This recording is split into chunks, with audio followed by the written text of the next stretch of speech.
আল্লাহ রাব্বুল আলামিন বলেন ঈমানদার কারা قد أفلح المؤمنون الذين هم في صلاتهم خاشعون والذين هم عن اللغو معرضون والذين هم للزكاة فاعلون والذين هم لفروجهم حافظون আল্লাহ রাব্বুল আলামিন এই সূরার শুরুতে সূরাতুল মুমিনুনে ঈমানদারের 10টি বৈশিষ্ট্যের কথা উল্লেখ করেছেন। এই গুণগুলো থাকলে প্রকৃত ঈমানদার হওয়া যাবে। আল্লাহ রাব্বুল আলামিন কোরআনের শুরুতে মুমিনের পরিচয় দিয়ে বলেন الذين يؤمنون بالغيب ويقيمون الصلاة ومما رزقناهم ينفقون মুমিনের পরিচয় হলো 5টি। মুমিন যারা আল্লাহকে বিশ্বাস করবে 1 নাম্বার, মুমিন যারা নামাজ পড়বে 2 নাম্বার পরিচয়, মুমিন যারা তারা আখিরাতের প্রতি বিশ্বাস করবে, মুমিন যারা তারা নিজের অর্থ থেকে আল্লাহর রাস্তায় ব্যয় করবে। আল্লাহ রাব্বুল আলামিন আবার মুমিনের পরিচয় দিয়ে সূরাতুত তাওবার 112 নম্বর আয়াতে বলেন আত-তাইবুনাল আবিদুনাল হামিদুনাস সাইহুন الراكعون الساجدون الآمرون بالمعروف والناهون عن المنكر والحافظون لحدود الله وبشر المؤمنين আল্লাহ রাব্বুল আলামিন এই সূরাতুত তাওবার 112 নম্বর আয়াতে মুমিনের 8টি পরিচয় দিলেন। মুমিন যারা তারা তাওবা করে, মুমিন যারা আল্লাহর গোলামি করে, মুমিন যারা আল্লাহর প্রশংসা করে, মুমিন যারা রুকু করে, মুমিন যারা তারা সিজদা করে, মুমিন যারা তারা রোজা রাখে, মুমিন যারা সৎ কাজের আদেশ দেয়, মুমিন যারা তারা অসৎ কাজ থেকে মানুষকে বিরত রাখে।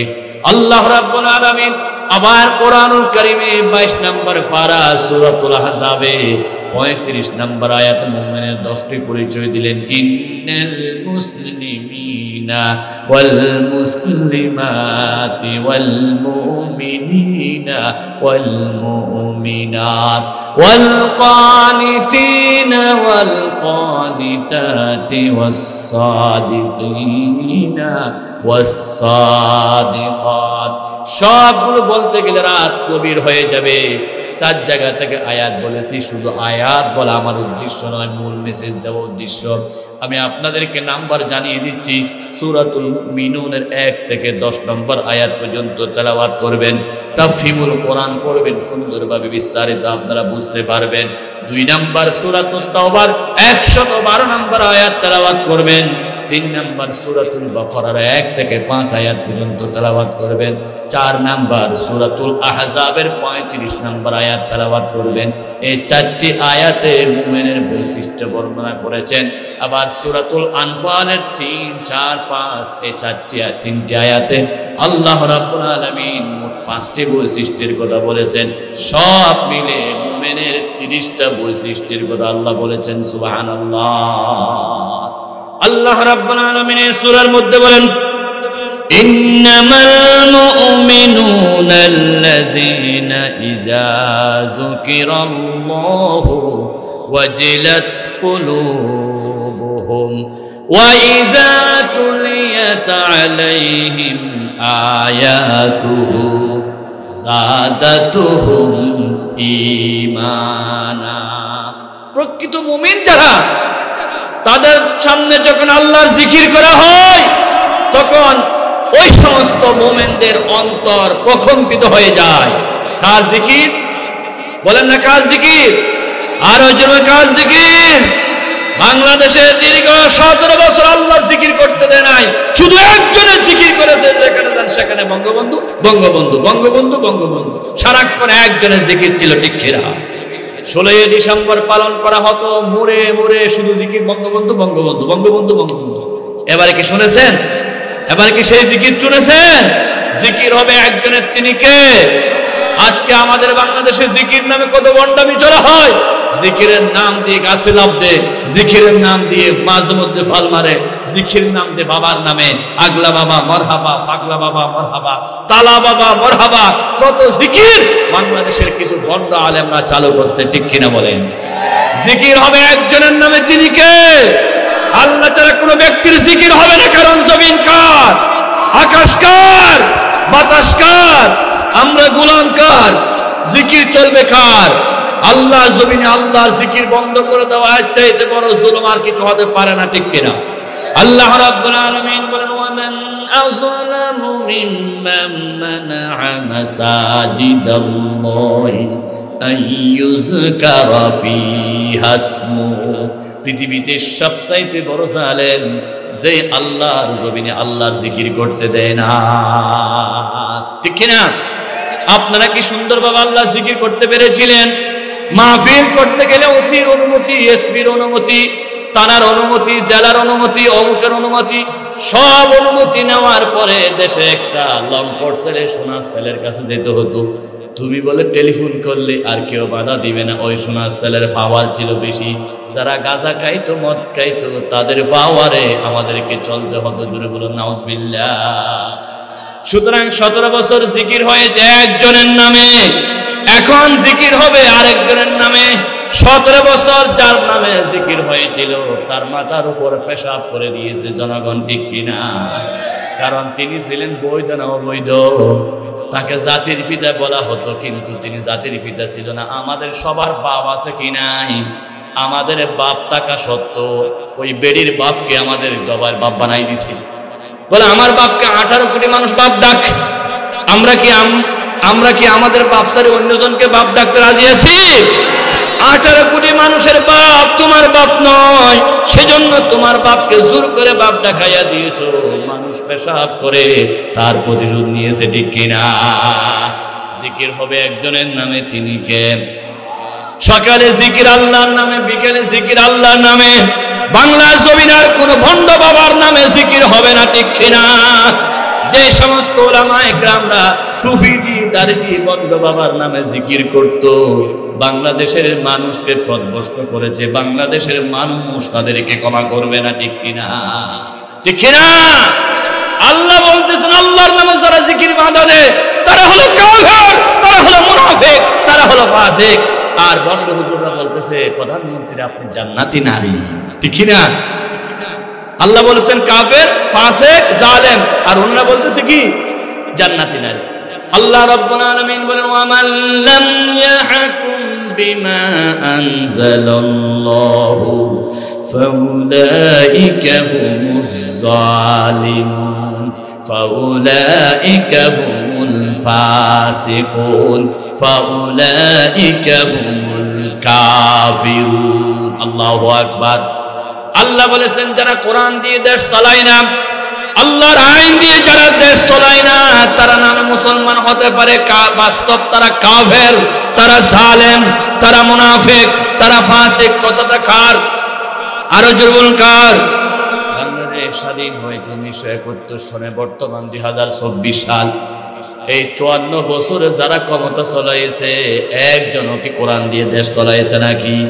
সুতরাং আল্লাহর কোরআনের ভাষায় যতজন ক্ষমতায় ছিল সবাই ছিল ফাসিক, সবাই ছিল কাফের, সবাই ছিল জালিম। কে বলেছেন? আমি কিন্তু বলতেছি না, আল্লাহর কোরআন বলতেছেন ক্ষমতার চেয়ারে বসে যারা কোরআনী আইন চালায় না, নামে মুসলমান হতে পারে, তারা প্রকৃতপক্ষে জালেম, ঠিক কিনা বলেন?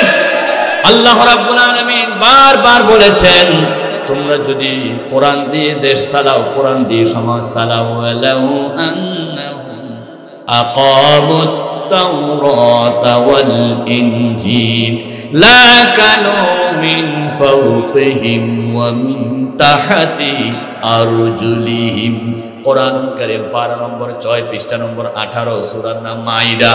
আল্লাহ রাব্বুল আলামিন বলেন, যদি 54 বছরে যারা দেশ চালাইছে তারা যদি কোরআনটা দিয়ে দেশ চালাইতো, এমন ভাবে রহমত আসতো, লাআকালু মিন ফাওকিহিম ওয়া মিন তাহতি আরজুলিহিম, তোমাদের পায়ের নিচ থেকে স্বর্ণের কোণে রূপার কোণে পাওয়া যেত, আর আকাশ থেকে রহমতের কোণে আসতো। ঠিক কিনা? কিন্তু আমরা বাংলাদেশ স্বাধীন হওয়ার পরে শুনেছি সোনার বাংলা। কি বাংলা? সোনার বাংলা। সোনা দিতে পারে নাই। সেদিন বঙ্গবন্ধু বলেছিল, আমার ডানে সুর, বামে সুর, সামনে সুর, পিছনে সুর, 750 কোটি কম্বল আনছিলাম, আমার কম্বলটা গেল কই? সবাই পাই সোনার খনি, আমি পেয়েছি সুরের খনি। ঠিক কিনা? সুতরাং সোনার বাংলা সোনা দিতে পারে নাই, সোনার বাংলা দিয়েছে সুরের খনি। কিসের খনি? এরপরে শুনলাম রূপার বাংলা, রূপা দিতে পারে নাই। যারা মুরব্বীরা আছে তারা বলুন, রূপার বাংলা মানে ডাকাতের বাংলা। সব সময় ঘরে ঘরে ডাকাতি হতো, এলাকায় এলাকায় ডাকাতি হতো, শান্তি বাহিনী দিয়ে বাংলাদেশে সব জায়গায় ডাকাতি হতো। সেই যেমন সময়ের নাম ছিল রূপার বাংলা। এরপরে শুনলাম আধুনিক বাংলা। আধুনিক বাংলা মুক্তি দিতে পারে না। আধুনিক বাংলা মানে হচ্ছে ঘড়ির কাঁটায় 1 ঘন্টা পিছিয়ে দেওয়া, 9টা বাজলে 8টা বাজবো। ঠিক কিনা? আধুনিক বাংলা মানে ঘড়ি নিচে দিয়ে যাওয়া। এরপরে শুনলাম ডিজিটাল বাংলা। কি বাংলা? বলেন না কি বাংলা? ডিজিটাল বাংলা মানে বাংলাদেশে সবচাইতে অশান্তির বাংলা, আল্লাহর কোরআনের কর্মীদের গড় হারার মামলা। কোরআনওয়ালা ঘরে থাকতে পারে নাই। ডিজিটাল বাংলা, ডিজিটাল বাংলা মাহফিল করতে পারে নাই। ডিজিটাল বাংলা মানে ব্যাংকের সব টাকাগুলো লুটপাট করার বাংলা। আগে ছিল সোনার বাংলায় সুদ, কম্বল সুদ, আর ডিজিটাল বাংলায় হচ্ছে ব্যাংক সুদ। সোনার বাংলায় চুরি হয়েছে 10,000 20,000, আর ডিজিটাল বাংলায় চুরি হয়েছে 1000 কোটি টাকা। ঠিক না? সোনার বাংলায় চুরি হয়েছে জুতা চোর, ডিজিটাল বাংলায় চুরি হয়েছে ব্যাংক চোর। ঠিক না? সেই সময়ে চোর ছিল সামান্য, এখন চোর হলো শেয়ার বাজার চোর, কোটি কোটি। আর শেষ পর্যন্ত শুনলাম স্মার্ট বাংলা। কি বাংলা? পরবর্তী কি শুনছেন? স্মার্ট বাংলা মানে বাংলাদেশের সবার কলেজার টুকরা আল্লামা সাঈদীর মতো মহান ব্যক্তিকে ইনজেকশন মারে, বিষ মেরে শহীদ করা। ঠিক না? এটাই হলো স্মার্ট বাংলা। ঠিক না? যেদিন আল্লামা সাঈদী সাহেবকে নিয়ে যাওয়া হচ্ছে জেলখানা থেকে হাসপাতালে, একটা হাসি দিয়ে বিশ্ববাসীকে জানিয়ে দিলেন, আমি হার্টের রোগী নই, আমি সুস্থ মানুষ। ঠিক কিনা? সবাইকে একটা মেসেজ দিয়ে দিলেন। ওনার মেসেজ হয়তো অনেকে বুঝতে পারে নাই, কলিজায় যাদের ঈমান আছে তারা বুঝতে পেরেছে। আল্লাহর নবী বলেছেন, যারা ঈমানদার মৃত্যুর সময় তাদের পরিচয় হলো 2টা। একটা হলো কালিমা নিয়ে মৃত্যুবরণ করবে, 2 নম্বর হলো মৃত্যুর আগে একটা হাসি মারবে। আল্লাহু আকবার। বিশ্বকবি কবি সম্রাট আল্লামা ইকবাল রাহমাতুল্লাহ আলাইহি বলেন, ইমানদারের নিশানাটি বলতেছি বায়ে থোদের থরে, মৃত্যুকালে হাস্য মুখে মরণকে নিজে বরণ করে। মওতের বিছানায় যারা হাসবে মনে করতে হবে তারা জান্নাতি মানুষ, সোজা জান্নাতে চলে যাচ্ছে। আল্লাহু আকবার, আল্লাহু আকবার। সুতরাং সোনার বাংলা সোনা দিতে পারে নাই, রূপার বাংলা মুক্তি দিতে পারে নাই, আধুনিক বাংলা শান্তি দিতে পারে নাই। আমার বন্ধুগণ, ডিজিটাল বাংলা বাংলার মুখে হাসি ফোটাতে পারে নাই। স্মার্ট বাংলা জনগণকে শান্তি দিতে পারছে নাকি? আপনারা শান্তি পেয়েছেন? শান্তি কেউ পাই নাই, কারণ আল্লাহ নবী ঘোষণা করলেন, লা ইউফলিহা কওমুন ওয়াল্লাহু আমারাহুম আমরা। যে দেশের প্রেসিডেন্ট প্রধানমন্ত্রী নারী হবে সেই দেশে কখনো শান্তি হবে না। ঠিক না? কথাটা শরীয়তুল্লাহর নাকি ডাইরেক্ট রাসূলুল্লাহর? আল্লাহ রাসূলের ঘোষণা দিয়েছেন, রাসূলের কথা 100% সত্য নাকি 90% সত্য? নবীর কথা যদি 100% সত্য হয় তাহলে শান্তি পাবো না। 17 বছর শান্তি পাই নাই, কারণ প্রধানমন্ত্রী কি ছিল? বলেন কি ছিল? নারী থাকা অবস্থায় শান্তি পাই নাই। আমেরিকা যত কিছু হোক না কেন, তারা খ্রিস্টান ইহুদি হতে পারে, জীবনে তাদের প্রধান নারী বানাবে না। কমলা হ্যারিস যখন নির্বাচন করেছে তখন সব আলেমরা বলেছে কমলা হ্যারিস হবে না, কারণ আমেরিকার সিদ্ধান্ত প্রধানমন্ত্রীর চেয়ারে কখনো নারী বসানো যাবে না। তারা হয়তো নবীর উপর ঈমান আনে নাই, কিন্তু নবীর হাদিসকে তারা বিশ্বাস করে। আল্লাহু আকবার। প্রধানমন্ত্রী নারী থাকলে কোনোদিন শান্তি আসবে না। রাসূলুল্লাহ বলেছেন, শান্তি কি বাংলাদেশে ছিল? ছিল নাকি? ছিল না। এখন আপনারা আস্তে আস্তে শান্তি পাওয়া শুরু করছেন। পরিপূর্ণ শান্তি কিন্তু পাবেন না, শান্তির বাতাস পাবেন। পেঁয়াজের কেজি 120 টাকা থেকে 60 টাকা চলে আসছে, জিনিসপত্রের দাম আস্তে আস্তে কমে যাবে, এগুলো শান্তির বাতাস পাবেন, কিন্তু পরিপূর্ণ শান্তি পাবেন না। পরিপূর্ণ শান্তি পাওয়ার জন্য এই কোরআনকে সংসদ ভবনে নিয়ে যেতে হবে। সংসদে যখন আল্লাহর কোরআন দিয়ে দেশ পরিচালিত হবে, তখনই বাংলাদেশের আকাশ বাতাস মুখরিত হয়ে যাবে এবং নিচ থেকে জমিনের খনি উঠবে, উপর থেকে রহমতের খনি আসবে। আল্লাহর কোরআনের সূরা মাইদার পরিপূর্ণভাবে এই জমিনে পালিত হয়ে যাবে। আল্লাহ। তাহলে আমাদের স্লোগান হবে, সোনার বাংলা সোনা দিতে পারে নাই, রূপার বাংলা রূপা দিতে পারে নাই, আধুনিক বাংলা মুক্তি দিতে পারে নাই, ডিজিটাল বাংলা শান্তি দিতে পারে নাই, আর স্মার্ট বাংলা আমাদের মুখে হাসি ফুটাতে পারে নাই। সব দেখা শেষ, এবার হবে কোরআনের বাংলাদেশ। বলেন, সব দেখা শেষ, আল কোরআনের। কারা কারা বাংলাদেশকে কোরআনের দেশে দেখতে চান? দিয়ে হাত আল্লাহকে দেখান।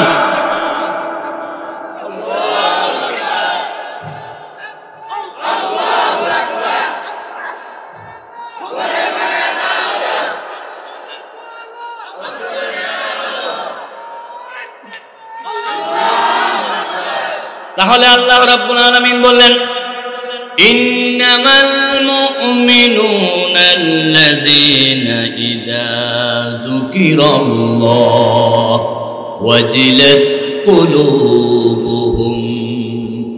যখন আল্লাহ জিকির করা হয়, তখন মুমিনদের অন্তরে প্রকম্পিত হয়ে যায়। জিকির করার পরে আল্লাহর নামে জিকির করলে ভালো লাগে না খারাপ লাগে? বলেন, ভালো লাগে না খারাপ লাগে? এই যে মোবাইল দেখতেছেন, মোবাইলে যখন চার্জ শেষ হয়ে যায়, চার্জ দিতে হবে, ঠিক কিনা? আর কলব যখন দুর্বল হয়ে যায়, কলবে চার্জ দিতে হবে। মোবাইলের চার্জার আছে, কলবের চার্জার কি? কলবের চার্জার হলো আল্লাহর জিকির। বন্ধ যখন জিকির করে, তখন আল্লাহ খুশি হয়ে যায়, ঈমান বেড়ে যায়, মুমিনদের কলিজা তাজা হয়ে যায়। বলেন আল্লাহু আকবার। কি করলে? জিকির করলে। শব্দ মনে কেন? কি করলে? বলেন না, কি করলে? ভাইজান কোথায় যাচ্ছেন? মুরব্বী কোথায় যাচ্ছে?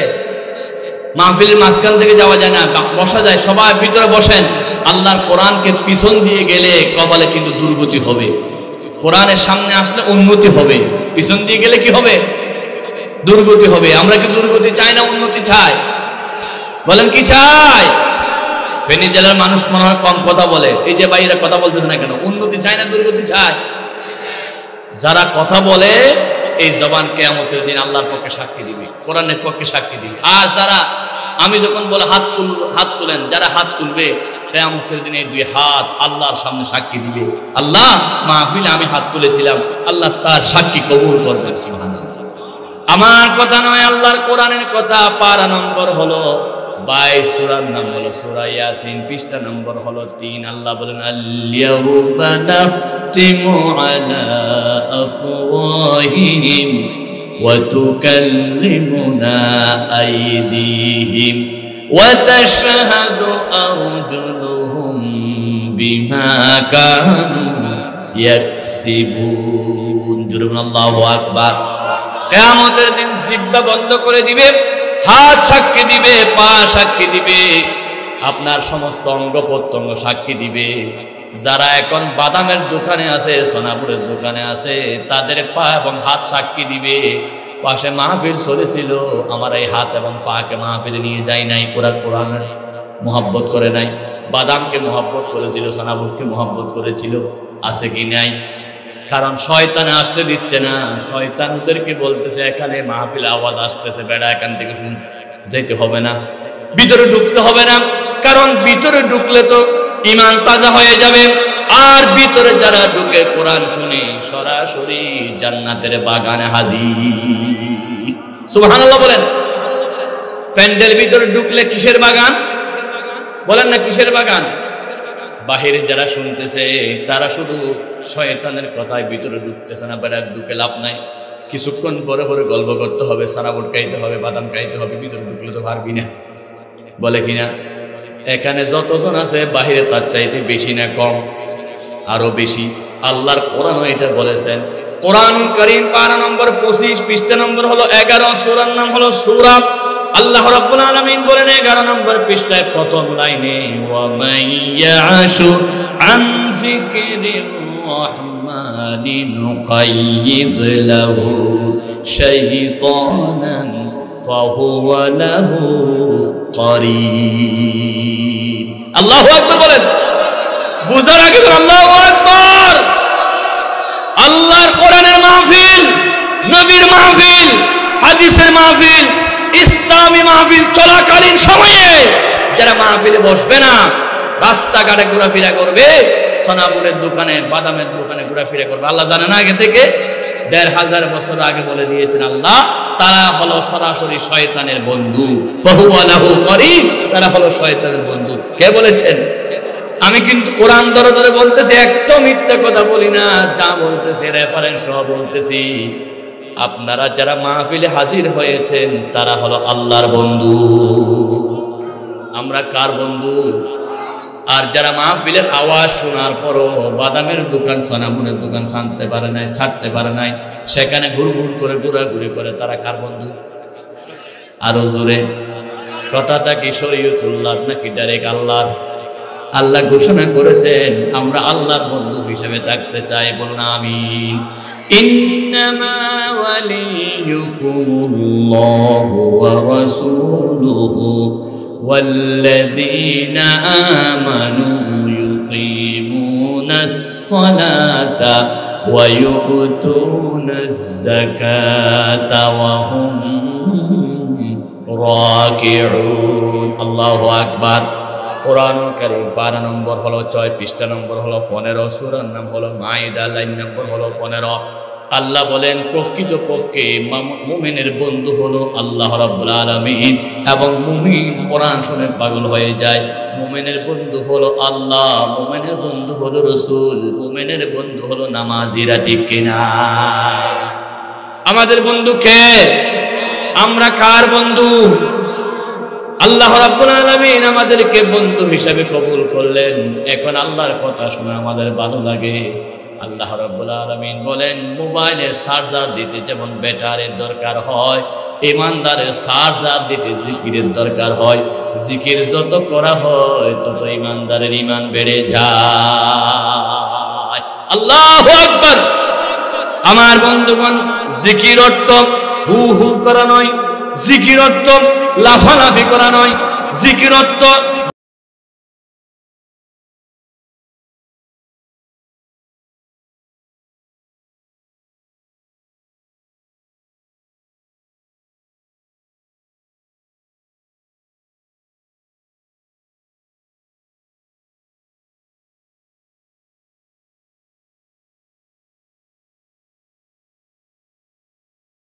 ঠিক কিনা? সংস্কৃতির অঙ্গনকে নষ্ট করে দিয়েছে ভারত। আজকে আমার মা বোনদের কাছে সেই তাহজিব, তামাদ্দুন, শিক্ষা, সংস্কৃতি কিচ্ছু নাই। স্বামীকে নাম ধরে ডাকে, ওই Abdul Karim, give me 1 glass water. আমি বললাম আব্দুল করিম এটা কে? বলে দিস ইজ মাই হাজব্যান্ড। নাম ধরেন কেন? বলে দিস ইজ ডিজিটাল এজ, এটা ডিজিটাল যুগ তো, সেজন্য নাম ধরে বলতে হয়। সুবহানাল্লাহ বলবেন না, নাউজুবিল্লাহ বলবেন, আপনারাই বিচার করেন।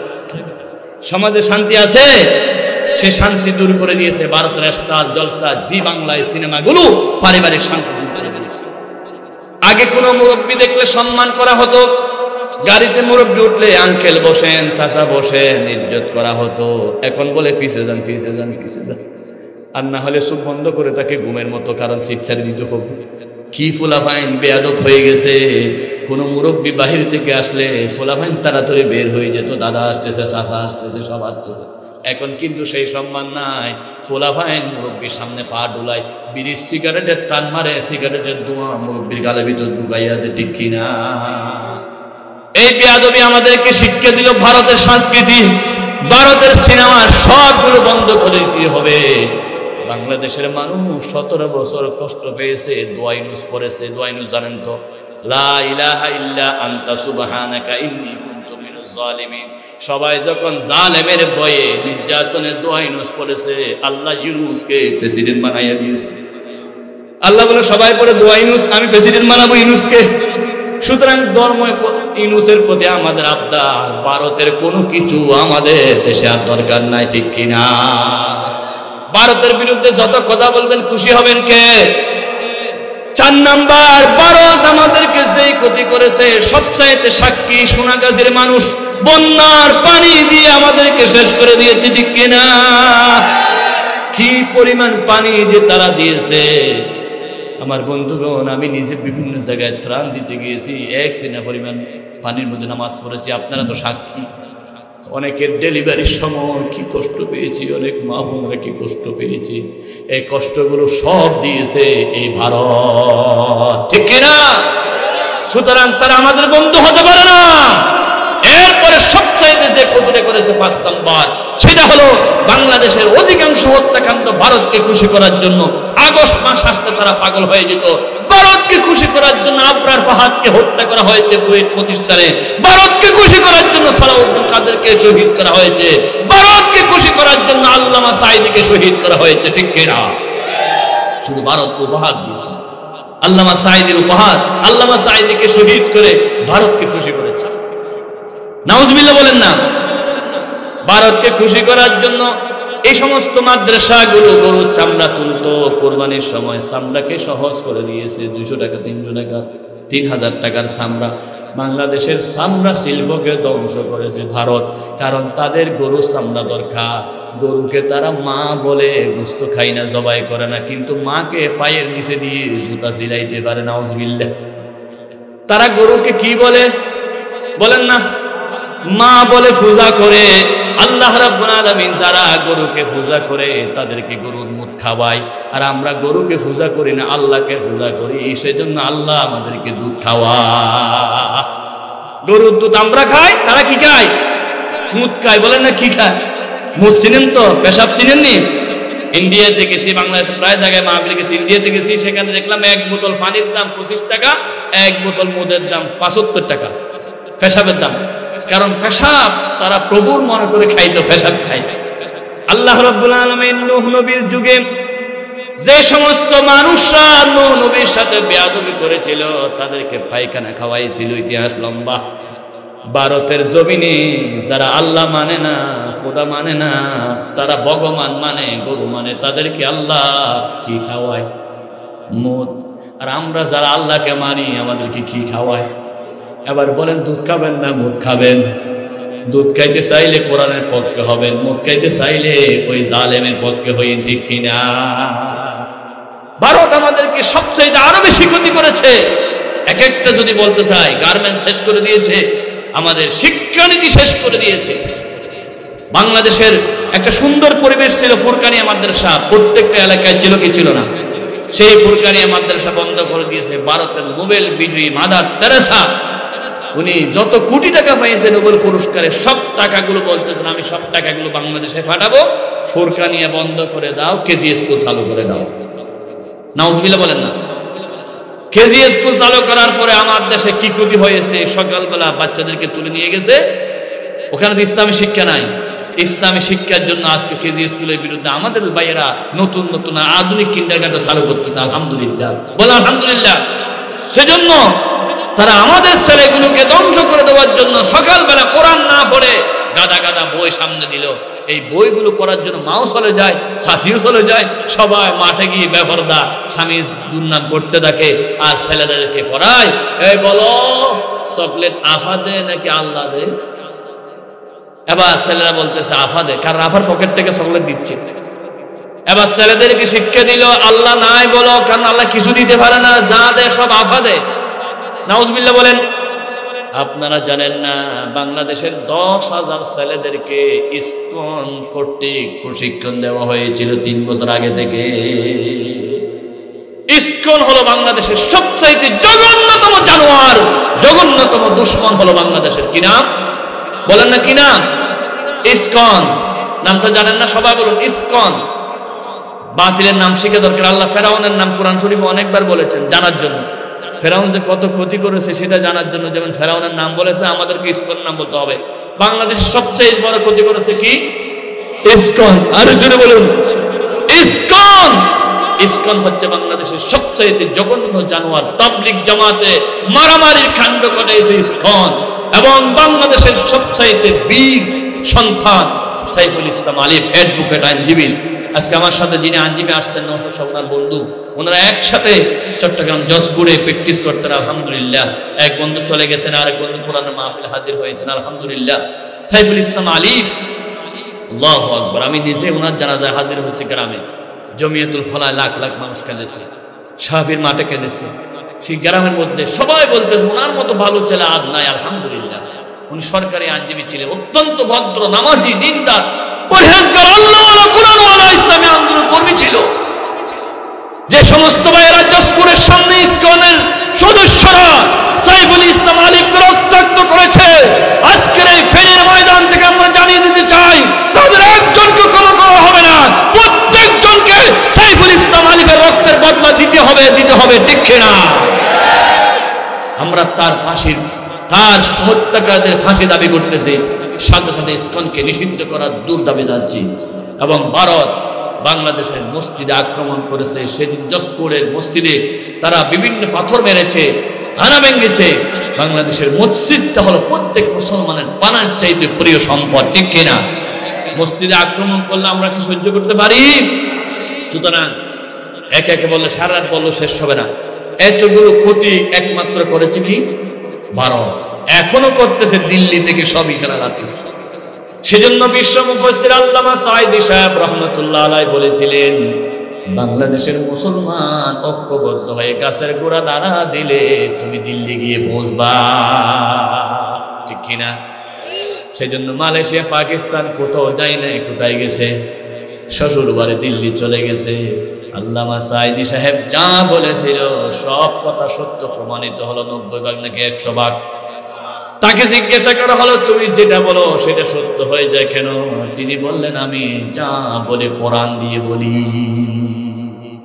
ইন্নামাল মুমিনুনা আল্লাযীনা ইযা যুকিরাল্লাহু ওয়াজিলাত কুলুবুহুম ওয়া ইযা তুলিয়াত আলাইহিম আয়াতুহু যাদাতুহুম ঈমানা। জোরে বলুন আল্লাহু আকবার। আমার আল্লাহ বললেন যখন মুমিনদের সামনে জিকির করা হয়, মুমিনদের অন্তর প্রকম্পিত হয়। কোরআনের আয়াত তেলাওয়াত করা হলে মুমিনদের ঈমান বেড়ে যায়। জিকিরের 5টি অর্থ বললাম। 1 নম্বর জিকির অর্থ হলো কোরআন। কোরআন পড়লে ভালো লাগে না, খারাপ লাগে। যাদের কাছে কোরআন পড়লে ভালো লাগে তারা হলো ঈমানদার। আল্লাহ বলেন ওয়া ইযা সামি'ু মা উনজিলা ইলার রাসূলি তারা আ'য়ুনুহুম তাফীদু মিনাদ দাম'i মিম্মা আরাফু মিনাল হক। কোরআনুল কারীম পারা নম্বর 7 পৃষ্ঠা নম্বর 1 লাইন নম্বর 1 সূরার নাম হলো মাইদা। আল্লাহ রাব্বুল আলামিন বলেন প্রকৃত মুমিন যারা তাদের সামনে কোরআন তেলাওয়াত করলে চোখের পানি ঝরে যায়, দিলটা নরম হয়ে যায়, এত মজা লাগে। কোরআনের চাইতে মজা পৃথিবীতে আর কিছু আছে নাকি? গরু গোস্ত খান, কিছুদিন পরে বিরক্ত হয়ে যাবেন। মুরগি খান, কিছুদিন পরে বিরক্ত হয়ে যাবেন। 1500 বছর আগে সূরা ফাতিহা পড়তাম, নফলে, সুন্নতে, ফরজে, ওয়াজিবে, সকালে, দুপুরে, রাত্রে, সব সময়। এখনো কেউ বলে নাই সূরাটা পরিবর্তন করে দেন, পুরাতন হয়ে গেছে। যত পড়ি তত মজা লাগে, তার নাম হলো কোরআন। আল্লাহু নাযালা আহসানাল হাদিসি কিতাবাম মুতাশাবিহা তাকশাইরু মিনহু জুলুদুল্লাযীনা ইয়াখশাউনা রাব্বাহুম সুম্মা তালিনু জুলুদুহুম ওয়া কুলুবুহুম ইলা যিকরিল্লাহ। জোরে বলুন আল্লাহু আকবার।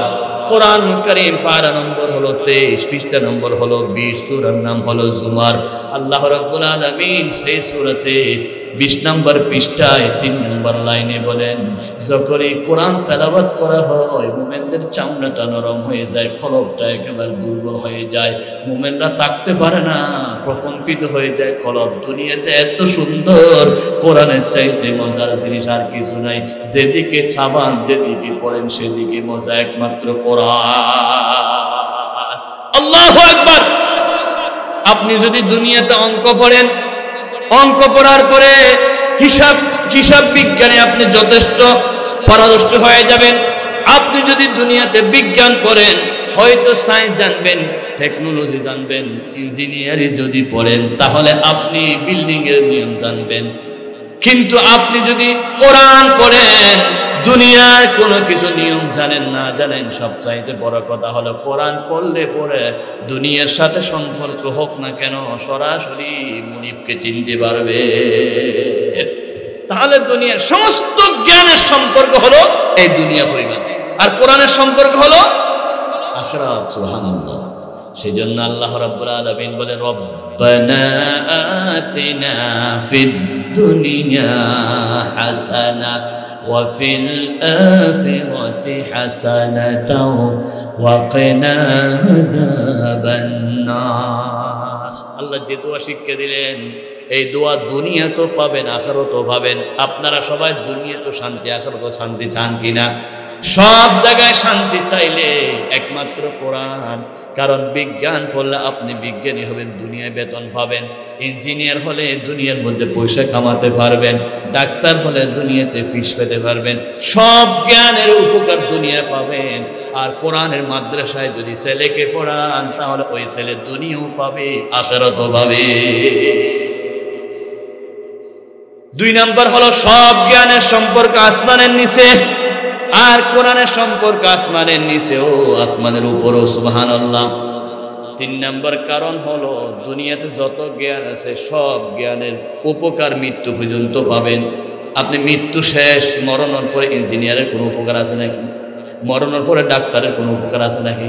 নাকি ডাক্তার মারা যাওয়ার পরও চিকিৎসা করতে পারবে? কিচ্ছু পারবে না। কিন্তু আপনি যদি কোরআনের খেদমত করেন, এই মাদ্রাসায় যদি টাকা দেন, মাদ্রাসায় সহযোগিতা করেন, দুনিয়ার সব জ্ঞান মৃত্যুর সাথে সাথে শেষ, কিন্তু কোরআনের জ্ঞান মৃত্যুর সাথে সাথে শেষ হবে না। যতক্ষণ পর্যন্ত জান্নাতে পৌঁছাবে না ততক্ষণ কোরআন ক্ষান্ত হবে না। আল্লাহু আকবার।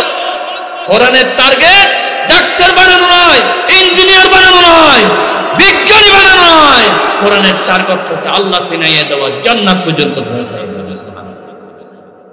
আমার বন্ধুগণ, যদি কোরআনের সাথে সম্পর্ক রাখেন, দুনিয়াতে কোনো ভয় নাই, কোনো চিন্তা নাই। কথা বলেছেন আল্লাহ, ফামান তাবিআ হুদায়া ফালা খাউফুন আলাইহিম ওয়ালা হুম ইয়াহজানুন। এই আয়াতের অর্থ হলো অনেক ব্যাপক। দুনিয়াতে যদি কোরআন মানেন, আল্লাহ রাব্বুল আলামিন আদম নবীকে দুনিয়ায় পাঠানোর পর বলেন, আদম যাও, আমি একটা হেদায়েতের গ্রন্থ পাঠাবো, এটা যদি তুমি মানো তাহলে তোমার কোনো ভয় নাই, চিন্তা নাই। স্বাভাবিকভাবে বুঝুন, কোরআন মানলে দুনিয়ায় কোনো ভয় নাই, চিন্তা নাই। কিসের ভয়? ডাকাতি ভয় নাই, চোরের ভয় নাই, সন্ত্রাসের ভয় নাই, জেনার ভয় নাই। কেমনে? বাংলার জমিনে যদি কোরআনটা চালু হয়ে যায় আর কোনো কানে চুরি হবে নাকি? হবে? ডাকাতি হবে নাকি? আমার বন্ধুগণ, আমরা শুনেছি ডক্টর ইউনূস সাহেব বলেছেন, ধন্যবাদ জানাই, ইউনূস সাহেব বলেছেন বাংলাদেশের টাকা বিদেশে যারা পাচার করেছে তিনি আনার জন্য চেষ্টা করতেছেন, কিন্তু হয়তো সম্ভব হবে না। কারণ চুরি করে টাকাগুলো ডাকাতের হাতে জমা দিয়েছে। কার হাতে? বলেন না, কার হাতে? চোরের টাকা ডাকাতের হাতে চলে গেছে, আর আনা সম্ভব হবে না। একটা মাত্র কাজ করা যায়, সেটা হলো কোরআন। কোরআন দিয়ে যদি একটা মাত্র কাজ করে সেটা হবে সম্ভব। সেটা কি? সেটা হলো মসজিদে যখন একটা জুতা চুর ধরা পড়ে, কি মারা মারে, সবাই মারে, কি হয়েছে বলে জুতা চুর করছে। মুসল্লিরা যখন বলে সুবহান রাব্বিয়াল আলা, জুতা চুর বলে জুতা কুঞ্জুর বালা, আস্তে করে দামি জুতাগুলো নিয়ে যায়। এমন চুর বাংলাদেশে প্রায় জায়গায় আছে, যে জায়গায় নেই সেই জায়গার নাম হলো সোনাগাজী। সোনাগাজী কোনো চুর নাই, ঠিক কিনা? আছে আছে। কাজ জুতা চুরি হয়েছে, হাত দেখাইতে পারবেন? কাজ জুতা চুরি হয়েছে মসজিদে কেউ আছে? নাই, আলহামদুলিল্লাহ। বাংলাদেশের একটা এলাকা জুতা চুর মুক্ত, সেটা হলো সোনাগাজী। আলহামদুলিল্লাহ বলে দেখেন, আলহামদুলিল্লাহ বলে না। তাহলে জুতার মূল্য 700 টাকা। 700 টাকা জুতার চুরকে যদি এভাবে মারে, যারা 7,000 কোটি টাকা চুরি করে বাংলাদেশের টাকা বিদেশে চুরি করে বাড়ি করেছে, তাদেরকে কি পরিমাণ মারতে হবে, ঠিক কিনা? ঠিক কিনা? বাংলাদেশের প্রধান ডক্টর ইউনূসকে বলি, টাকা আর ফেরত আনতে পারবে না। একটা কাজ করো, কোরআন শরীফের সূরাতুল মাইদার 6 নম্বর পারা 18 নম্বর পৃষ্ঠার 2 নম্বর লাইনে আল্লাহ বলেন, ওয়াস-সারিকু ওয়াস-সারিকাতু ফাকাতউ আইদিয়াহুমা। কোরআনের আয়াত দিয়ে তুমি একটা আইন চালু করো, এখন থেকে দেশের থেকে চুরি করে বিদেশ পাচার করলে হাত কেটে দেওয়া হবে। বাংলাদেশের দরবেশ বাবার মতো যারা দাড়িগুলো শেভ করে ফালাইয়া যায়, এমন কিছু কিছু দরবেশকে ধরে ধরে চুরের কারণে হাত কেটে দিলে বাংলাদেশে আর কোনো চুরি হবে নাকি? টাকা আর ফেরত আনা যাবে না, তবে আইন কায়েম করা যাবে। চুরি যারা করে তাদের হাত কাটার আইন কায়েম করেন। নতুন করে যারা চুরি করার স্বপ্ন দেখতেছে, ক্ষমতায় যাব, ইচ্ছে মতো চুরি করব, তারা সব স্বপ্ন বন্ধ হয়ে যাবে, ঠিক কিনা? কি আইন চালু হলে বলেন না? তাহলে কোরআনী আইন চালু হলে দেশে চুরি থাকবে না, ডাকাতি থাকবে না, জানা থাকবে না, বেবিচার থাকবে না। আমার মা, আপনার মা সোনাগাজী থেকে গাড়ি না ফেলে ডাক বাংলা পর্যন্ত হেঁটে যাবে, একজন পুরুষের সাহস হবে না তার দিকে তাকানো, ঠিক কিনা? সেটার নাম হলো কোরআনী আইন। সেটার নাম কি? কোরআনী আইন চালু হলে দেশে শান্তি। এটাই বলতেছি, কোরআন যদি আপনি তেলাওয়াত করেন, একটা সন্তানকে যদি মাদ্রাসায় দেন, ওই সন্তান দ্বারা দুনিয়াতে শান্তি পাবেন। সুবহানাল্লাহ বলেন। কোরআন যদি আপনার ছেলে পড়ে, আল্লাহর কসম আপনার গায়ে হাত তুলবে না। বাংলাদেশে যত বৃদ্ধাশ্রম আছে, কোন বৃদ্ধাশ্রমে কোন হুজুরের ছেলে নাই। হুজুর যারা মুয়াজ্জিনি করে, ইমামতি করে, প্রয়োজনে ভিক্ষা করে খাবে, তারপরও মা বাপকে ঘর থেকে বের করে দিবে না। আপনার ছেলেকে যদি কোরআন ধরাইয়া দেন, আপনার ছেলের হাতের মধ্যে বোতল উঠবে না। আপনার ছেলেকে যদি কোরআন ধরাইয়া দেন, আপনার ছেলে রাস্তায় দাঁড়িয়ে পেশাব করবে না। আপনার ছেলেটাকে যদি কোরআনের মাদ্রাসায় ভর্তি করাইয়া দেন, মুরব্বি দেখলে সিগারেটের টান জুড়ে মারবে না। আপনার ছেলেকে যদি কোরআনের মাদ্রাসায় ভর্তি করাইয়া দেন, আপনাকে বুড়ি বলে, আপনাকে বুড়া বলে ঘর থেকে বের করে দিবে না। আপনার ছেলেকে যদি কোরআনের মাদ্রাসায় ভর্তি করাইয়া দেন, আপনাকে ছেলের জন্য মামলার আসামি হতে হবে না। আপনার ছেলেকে যদি কোরআনের মাদ্রাসায় ভর্তি করাইয়া দেন, আপনার ছেলে ব্যাংক ডাকাতি করবে না। আপনার ছেলে নারী ইফটিজিং করবে না। আপনার ছেলে সমাজের খারাপ ছেলে হিসাবে পরিচিত হবে না। আপনি যদি কোন সন্তানকে ভালো বানাতে চান, ভালো কিতাবের সাথে লাগাইয়া দেন, ঠিক কিনা? সবচাইতে ভালো কিতাব কোনটা? জালিকাল কিতাবু লা রাইবা ফীহি হুদাল লিল মুত্তাকিন। কোরআনের সাথে লাগাইয়া দেন। This is the book, there is no doubt. এটাই একমাত্র বই যেখানে কোনো সন্দেহ নাই। সবচাইতে ভালো কিতাবের নাম কি? তাহলে ছেলেকে ভালো বানাইতে হলে কি দিতে হবে? আখিরাতের কিতাব, ওহীর কিতাবের নাম কি? আখিরাতে শান্তি পাইতে চাইলে কি দিতে হবে?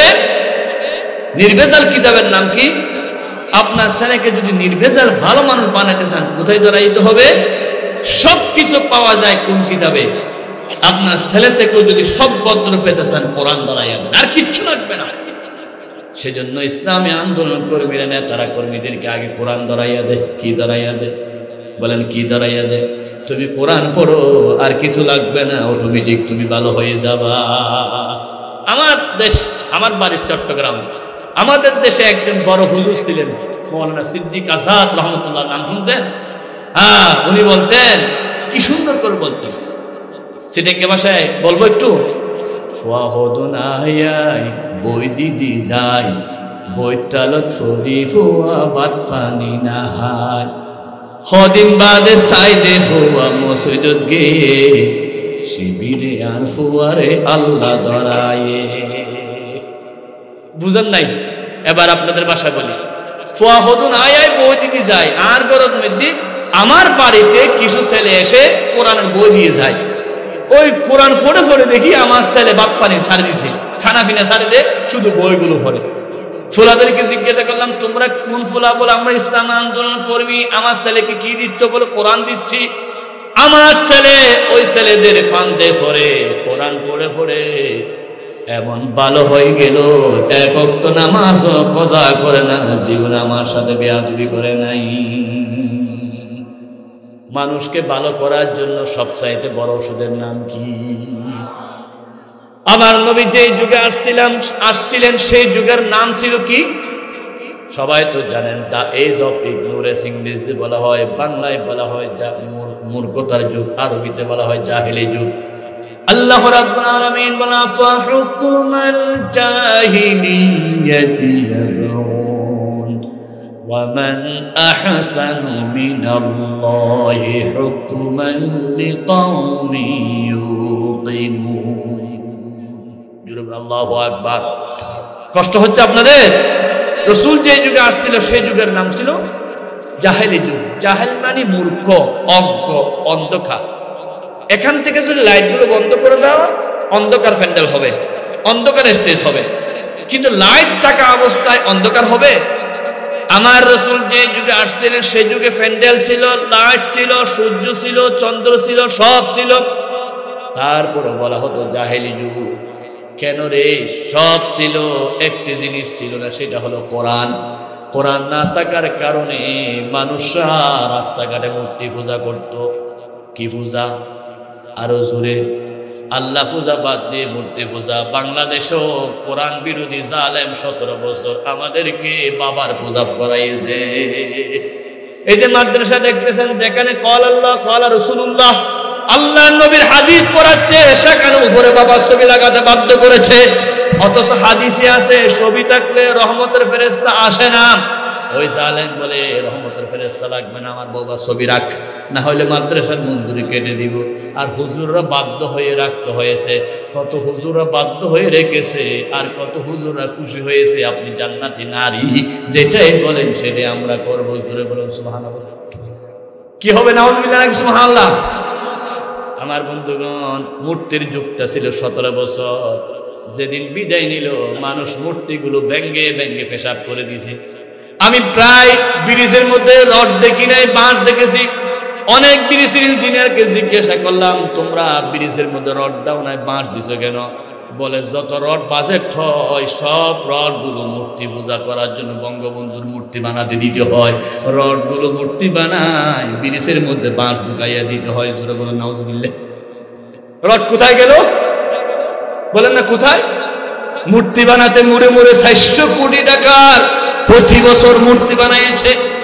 সেই জন্য আমার ছেলেরা যখন বিজয় পেয়েছে আগে মূর্তি ভেঙেছে।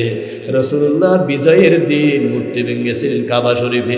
কাবা শরীফের সুন্নত পালন করেছে বাংলাদেশে বৈষম্য বিরোধী ছাত্র আন্দোলন। মারহাবা। ব্রিজের রড ছিল না, সব রড কোথায়? মূর্তির ভিতরে। কি মজবুত মূর্তি বানাইছে। আমার বন্ধুগণ, জাহেলি যুগের মারাত্মক আরেকটা খারাপ ছিল, তারা নারী হলে মন খারাপ করে ফেলতো। এমন ইতিহাস আছে, নিজের বাবা নিজের সন্তানকে হত্যা করেছে নারী হওয়ার কারণে। নবীজির যুগে নবীজির সামনে একজন সাহাবী অঝর নয়নে কাঁদেন। নবী বলেন, মা যা তাবকি ইয়া দাহিয়াতুল কলবি। ওগো আমার সাহাবী, তুমি কাঁদো কেন? হুজুর আপনি বলেছেন ইসলাম কবুল করলে সব গুনাহ ক্ষমা হয়ে যায়। আমি এমন গুনাহ করেছি মনে হয় ক্ষমা হবে না। নবী বলেন, কি করেছো হুজুর? আমি বাহিরে ছিলাম, আমার স্ত্রী গর্ভবতী হলো, আমার স্ত্রী খবর দিল আমার সন্তান হবে। আমি জানাইয়া দিলাম সন্তানটা যদি মেয়ে হয় হত্যা করে দিবা, ছেলে হলে রেখে দিবা। পৃথিবীতে কোনো মা সন্তান হত্যা করতে পারে না। বাবারা পারে, ছেলে মেয়েকে ফেলে আরেকটা বিয়ে করে সংসার করতে পারে, কিন্তু মা পারে না। একটা ছেলে হলো, সেটা চেহারা দেখে দেখে সময় কাটায়, তার নাম হলো মা। আল্লাহ রাব্বুল আলামিন সেজন্য বলেন কোরআন কারীম 12 নম্বর 24 পৃষ্ঠা নম্বর সূরা আন-নাহল আয়াত নম্বর 15 লাইন নম্বর 11 রুকু নম্বর 2 আমার আল্লাহ বলেন ওয়াসাইনাল ইনসানা বিওয়ালিদাইহি ইহসানা হামালাতুহু উম্মুহু কুরহা ওয়া ওয়াদাতুহু কুরহা ওয়া হামলুহু ওয়া ফিসালুহু 30 শাহরা। জোরে বলুন আল্লাহু আকবার। আল্লাহ রাব্বুল আলামিন বলেন, তোমরা মাতা পিতার সাথে ভালো আচরণ করো। আহসিনু ফাইল মাহযুব ইহসান মাফউল মাতলাব, মা বাবার সাথে ভালো আচরণ করো। বিশেষ করে তোমার মা দীর্ঘ 10 মাস তোমাকে যে পেটে রেখেছে, তোমার মা কত কষ্ট করেছে তুমি জানো না রে বন্ধু। পেটে রাখা অবস্থায় মা খানা খাইতে পারে নাই, ঘুমাইতে পারে নাই, সারা রাত ছটফট করেছে। খানা খাওয়ার পরে বমি করেছে। একটা সন্তানকে পেটে রাখতে কত কষ্ট মা ছাড়া কেউ জানে না। আপনি বাজার থেকে বাজার আনেন, বাজার ডান হাত থেকে বাম হাত, বাম হাত থেকে ডান হাতে ব্যাগ পরিবর্তন করেন, কিন্তু মা তো পেট পরিবর্তন করার সুযোগ পেল না। দীর্ঘ 10টি মাস মা বাথরুমে গেল, মা ঘুমাইতে পারে না। কি কষ্ট যে তোমার জন্য করেছে। ও বন্ধু, 70 বছর 80 বছর দুনিয়ায় থাকলে জীবনে কোনোদিন মায়ের সামনে গরম কথা বলবে না। তোমার মা যদি তোমাকে পেটে রাখার কষ্টের কথা মনে করে, তোমার দুনিয়া খারাপ ধ্বংস হয়ে যাবে। আল্লাহ রাব্বুল আলামিন বলেন, 2 নাম্বার, তোমার মা তোমাকে যেদিন দুনিয়া দেখাবে, সেদিন তোমার বাবা থেকে আত্মীয় স্বজন থেকে বিদায় নিয়ে ডেলিভারির বিছানায় শুয়ে গিয়েছিল। আমাকে মাফ করে দিও। আগের যুগের মহিলারা কত মানুষ মারা গেছে সন্তান ডেলিভারির দিন। রক্ত ঝরতে ঝরতে মা বেহুশ হয়ে ইন্তেকাল করেছেন। ডাক্তাররা বলেছেন, একজন পুরুষ যদি 20টা হাড্ডি ভেঙে যত ব্যথা হয়, তার চাইতে বেশি ব্যথা মা সন্তানকে ডেলিভারি করার সময়। 40% হলো 20টা হাড্ডি ভেঙে গেলে আর সন্তান আসার সময় 7 চিৎকার মারে মা। এই মা কষ্ট করে দুনিয়া দেখানোর পরে, সন্তান আসার পরে সন্তানকে বুকের সাথে জড়িয়ে ধরে 2 বছর 2.5 বছর পর্যন্ত দুধ পান করায়। মা কোনোদিন বিরক্ত হয় না।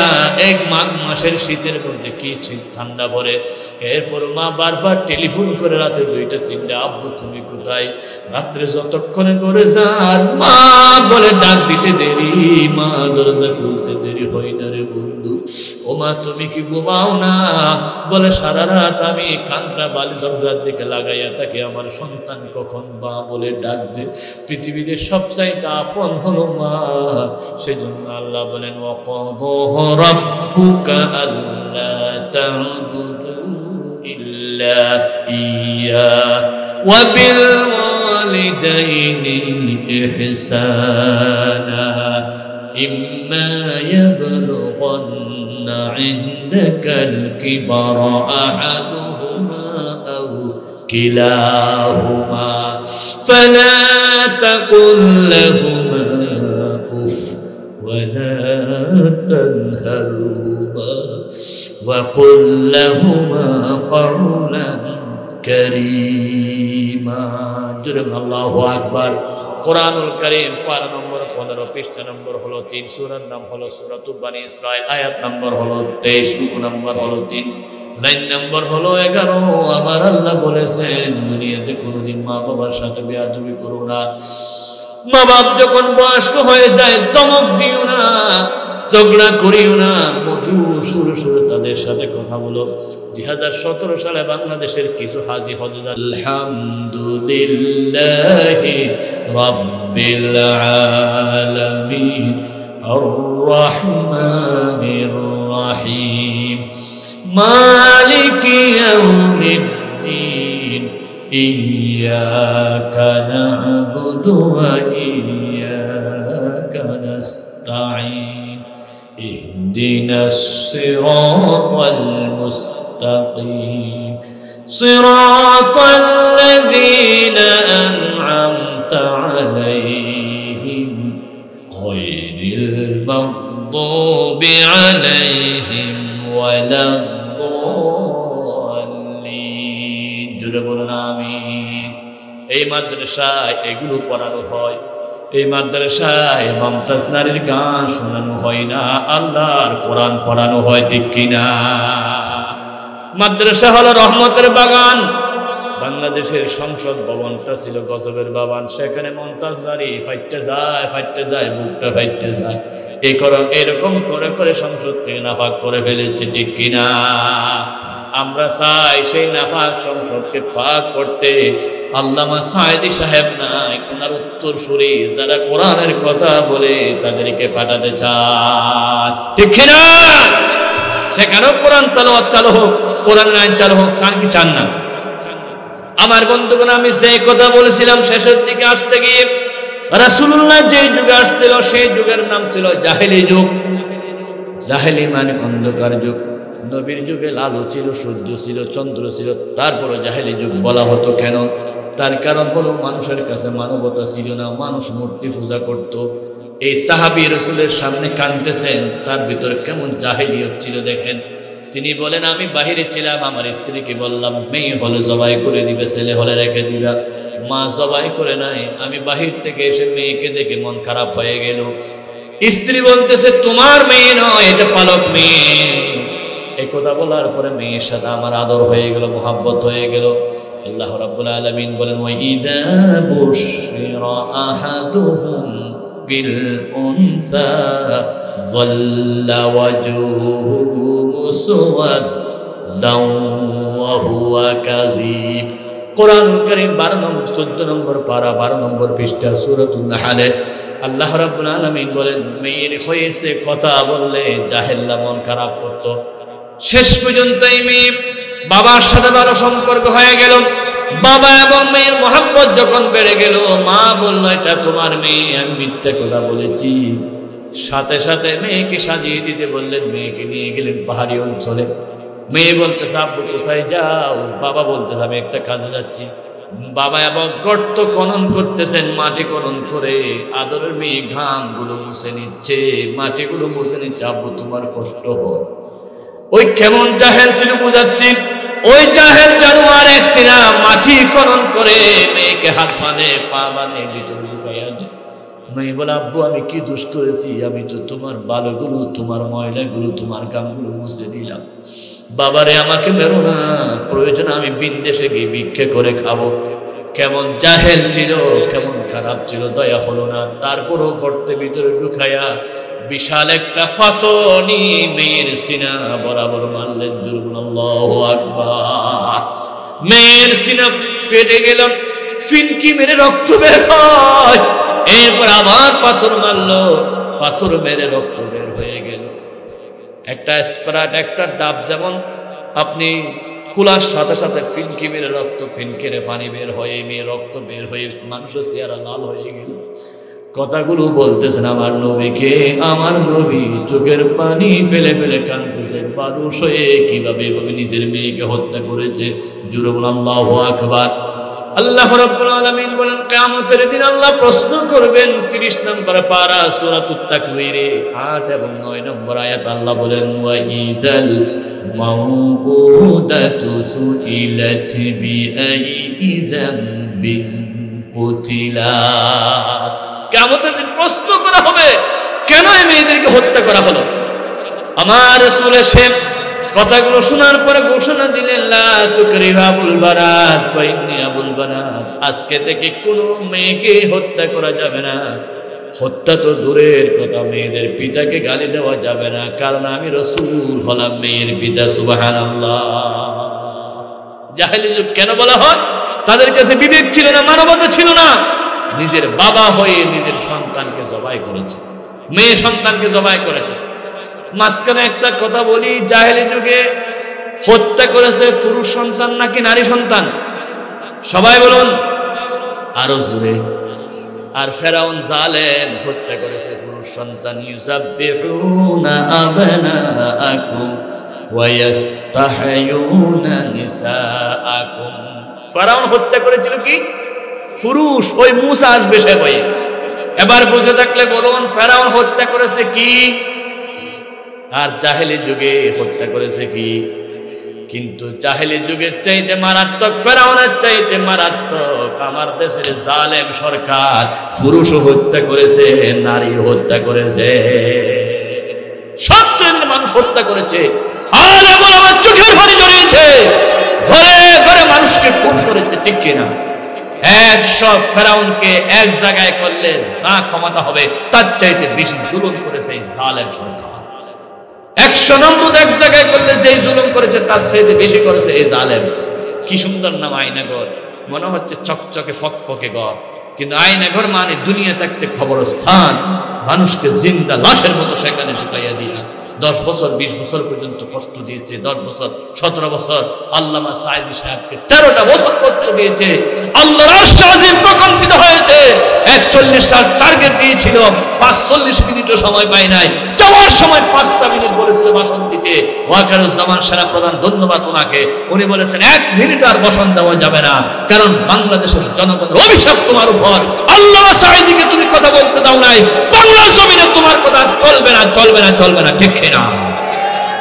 কি গরম কথা! পালাই না শেখের বেটি বলছিল না, পালাই না শেখের বেটি। কোথায় আওয়ামী লীগ, কোথায় কাদের কাকা, কোথায় গেল ওই জালেমের গরম গরম কথা? খেলা হবে, খেলা হবে, খেলা হবে, খেলা হবে বলে কাকা গেল পালাইয়া, ঠিক না? অহংকার আল্লাহ সহ্য করে না। ফেরাউন পুরুষ হত্যা করেছে, আর জানোয়ার জাহেল্লাম নারী হত্যা করেছে, আর এই জালেম নারী হত্যা করেছে, পুরুষও হত্যা করেছে, দাড়িওয়ালা হত্যা করেছে, দাড়ি ছাড়া হত্যা করেছে, সাংবাদিকও হত্যা করেছে, আলেম ওলামা হত্যা করেছে, কোন শ্রেণীর বাকি রাখে নাই। আপনি মনে করেন না এমনি বিজয় হয়েছে? সকল শ্রেণীর মানুষের অভিশাপ আছে। আমার বন্ধুগণ, আমি আলোচনা শেষ করতেছি। আল্লাহ রাব্বুল আলামিন বলেন, তোমরা যদি সব কানে শান্তি পেতে চাও, প্রকৃত মুমিন হতে চাও, কোরআন পড়ো, জিকির করো। জিকির রেকর্ড হলো কোরআন, জিকির রেকর্ড হলো নামাজ। আকিমিস সালাতা লিজিকরি, জিকির রেকর্ড হলো আল্লাহর স্মরণ, জিকির রেকর্ড হলো ওয়াজ। ওয়াজাক্কির ফাইন্নাজ যিকরা তানফাউল মুমিনিন, জিকিরের অনেক অর্থ আল্লাহ রাব্বুল আলামিন বলেন। এবার জিকির হলো অনেক প্রকারের। জিকিরের কানে জিকির, কানে জিকির হলো জিকরুল আউযুনানি আল ইস্তিমা, কানে জিকির হলো কোরআন শোনা। মুখের জিকির জিকরুল লিসান তেলাওয়াতুল কোরআন, জিকিরের মুখের জিকির হলো কোরআন তেলাওয়াত করা। হাতের জিকির হলো কোরআন ধরা। ওয়া জিকরুল ইয়াদাইনি আল বাতশুল কোরআন, ওয়া জিকরুল রাস, মাথার জিকির হলো আমার বন্ধুগণ মাথা নিয়ে কোরআন, মাথা দিয়ে কোরআন নিয়ে গবেষণা করা, কিভাবে কোরআনে আন্দোলন করা যায়, কোরআনকে কায়েম করা যায়। জিকরুর রিজালাইন, পায়ের জিকির হলো কোরআনের পথে হাজির হওয়া। সুতরাং পায়ের জিকির, হাতের জিকির, চোখের জিকির, মুখের জিকির, কানের জিকির, আর জিহ্বার জিকির, মাথার জিকির, সর্বশেষ হলো কলবের জিকির। 7 প্রকারের জিকির এক জায়গায় হয়, সেই জায়গার নাম হলো মাদ্রাসা। 7 প্রকার জিকির এক জায়গায় হয়, সেই জায়গার নাম কি বলেন নাকি? মাদ্রাসায় বাচ্চারা যখন হাঁটে হেঁটে আসে তখন পায়ের জিকির হয়। মাদ্রাসায় ক্লাসে যখন বসে তখন বসার জিকির হয়। হাত দিয়ে যখন কোরআন খুলে হাতের জিকির হয়। ওস্তাদের কথাগুলো যখন শুনে কানের জিকির হয়। আমার বন্ধুগণ, মাদ্রাসার কলম দিয়ে যখন লিখে হাতের জিকির হয়। মাদ্রাসায় জবান দিয়ে যখন কোরআন পড়ে মুখের জিকির হয়। মাদ্রাসায় যখন ব্রেন দিয়ে চিন্তা করে, আজকে মাদ্রাসার পরিবেশ ঠান্ডা, বাংলাদেশে কোনো মাদ্রাসায় মারামারি হয়েছে কিনা? হয়েছে। কলেজ বিশ্ববিদ্যালয়ে প্রিন্সিপালগুলো বলে খাদের নিচে থাকে। আমি একজনকে জিজ্ঞাসা করে খাদের নিচে কেন থাকো? বলে যে ছেলেকে দিনের বেলায় পড়াইছি, ওরা রাত্রে ঢুকে মারি, সাধারণ শিক্ষককে প্রিন্সিপাল বানাইয়া দেয়। বিভিন্ন বিশ্ববিদ্যালয়ে মারামারি আছে কি নাই? মাদ্রাসায় কোনো মারামারি আছে? বাংলাদেশে যত টাকা চুরি হয়েছে, পাচার হয়েছে, একজনও কোনো মাদ্রাসার শিক্ষক জড়িত আছে? বলুন না, সত্য কথা বলুন। মুহাদ্দিস জড়িত আছে, মুফাসসির জড়িত আছে, ইমাম সাহেব জড়িত আছে। কারণ মাদ্রাসার মধ্যে চুরি শিখায় না, চুরি বন্ধ করা শিখায়। এখনো মাদ্রাসার মধ্যে শান্তি আছে। মাদ্রাসার পরিবেশটা যদি পুরা দেশে কায়েম করতে চান, এই কোরআনটা মাদ্রাসায় যেমন পড়ান, সংসদে নিয়ে যান, পুরা দেশটা মাদ্রাসার মতো মারামারি মুক্ত হয়ে যাবে। সমাধান চাও যদি জীবনে মরণে, ফিরে যাও খুঁজে নাও, চোখ রাখো কোরআনে। আল্লাহু আকবার। সবচেয়ে বড় কথা হলো এটা, মাদ্রাসার পরিবেশ আমরা পুরো বাংলাদেশে করতে চাই। চাই কি চাই না?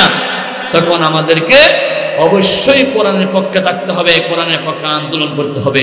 আল্লামা সাঈদী সাহেব রাহমাতুল্লাহ আলাইহি বারবার বলতেন, মুসলমান ওই আন্দোলন করা জায়েজ নাই যে আন্দোলন মিছিলে মিটিংয়ে নারে তাকবীরের স্লোগান নাই, নামাজ নাই, সেই পার্টি করা, দল করা মুসলমানদের জন্য জায়েজ নাই, হারাম হারাম হারাম। আমার আল্লাহর নাম যেখানে আমরা আসি সেখানে, এটাই হলো যিকরুল্লাহ। ইন্নামাল মুমিনুনা আল্লাযীনা ইযা যুকিরাল্লাহ, আল্লাহর নাম নিলে ভালো লাগে না খারাপ লাগে? আল্লাহর নাম আপনি নিতে পারেন না, মাদ্রাসায় আপনি পড়তে পারেন নাই, আপনি কি এটা বলবেন ওই ছেলে আমি ক্লাস 2 পাস, আমি লেখাপড়া করতে পারি না, তোরে একবারে ফটো দিব না, এরকম কেউ বলে? সব মা বাবা বলে আমি পড়তে না পারলো, আমি 2 পাস করলো, তোর মাস্টার্স পাস করাই ছাড়বো, বলে কিনা? সেজন্য আপনার সিদ্ধান্ত নিতে হবে, ও বাবা আমি কোরআন পড়তে পারি নাই, কিন্তু তোকে মাদ্রাসায় পড়াইয়া ছাড়বো, কারণ হুজুর বলেছে তোকে যদি মাদ্রাসায় পড়ায় দুনিয়া তো শান্তি পাবো, তোকে যদি মাদ্রাসায় পড়ায় কবরস্থানে তুই আমার সামনে দাঁড়াতে পারবি, জিয়ারত করবি, তোকে যদি মাদ্রাসায় পড়ায় তুই আমার জানাজা পড়াইতে পারবি, তোকে যদি মাদ্রাসায় পড়ায় বাংলাদেশে চুরির মধ্যে তোর নাম থাকবে না, ডাকাতিতে তোর নাম থাকবে না, তোকে যদি মাদ্রাসায় পড়ায় আজকে আমার হুজুর উস্তাদ নূর আফসার সাহেব হুজুর কত সুন্দর কথা বলেছেন, মেহমানদারি করেছেন, আলেম ওলামাদেরকে কলিজা দিয়ে ভালোবাসেন, ওনার মাদ্রাসা থেকে আজকে অনেকজনে পাকড়ি পেয়েছে, যতজনে পাকড়ি পেয়েছে ততজন জান্নাতের ৬,৬৬৬ তলার উপরে থাকতে পারবে। আল্লাহু আকবার। সুতরাং আপনি যেহেতু মাদ্রাসায় পড়েন নাই, এখন ১ নম্বর দায়িত্ব ছেলেকে মাদ্রাসায় যাওয়া, ২ নম্বর দায়িত্ব ছেলে নাই নাতি দেন, নাতি নাই বাইফুট দেন, বাইফুট নাই এলাকার অন্যান্য ফুলাদেরকে ধরে ধরে আনেন, ও আব্বা যান একটু মাদ্রাসায় আসো, কোরআন পড়ো। আমি বলবো না মুফতি বানান, মুহাদ্দিস বানান, মুফাসসির বানান, বলবো কমপক্ষে মুসলমান বানান, ঠিক না? বলতে পারো সৈয়দ তুমি, মির্জা তুমি, পাঠান তুমি, তুমি কি হে বলতে পারো কাটি মুসলমান যে তুমি।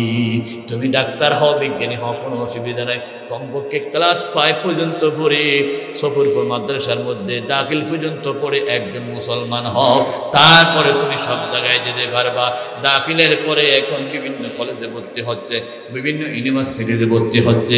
আমার বাইতুল শরফ মাদ্রাসা থেকে কত ডাক্তার, কত ইঞ্জিনিয়ার, কত কিছু হয়েছে। আপনি মাদ্রাসায় পড়লে অবশ্যই অবশ্যই ডাক্তারও হতে পারবেন, আলেমও হতে পারবেন, হাত কাটে মুসলমান হবেন, আবার ডাক্তার হবেন, কাটে মুসলমান হবেন, আবার ইঞ্জিনিয়ার হবেন। সুতরাং ১ নম্বর আপনাদের প্রতি অনুরোধ, যে কোরআন হাতে নিয়েছি সেই কোরআনটা আমাদের সন্তানের হাতে হাতে ঢুকাইয়া দেন, ধরাইয়া দেন, রাজি আছেন তো ইনশাআল্লাহ? সন্তানের হাতে ভারতের বই হবে নাকি আল্লাহর কোরআন হবে?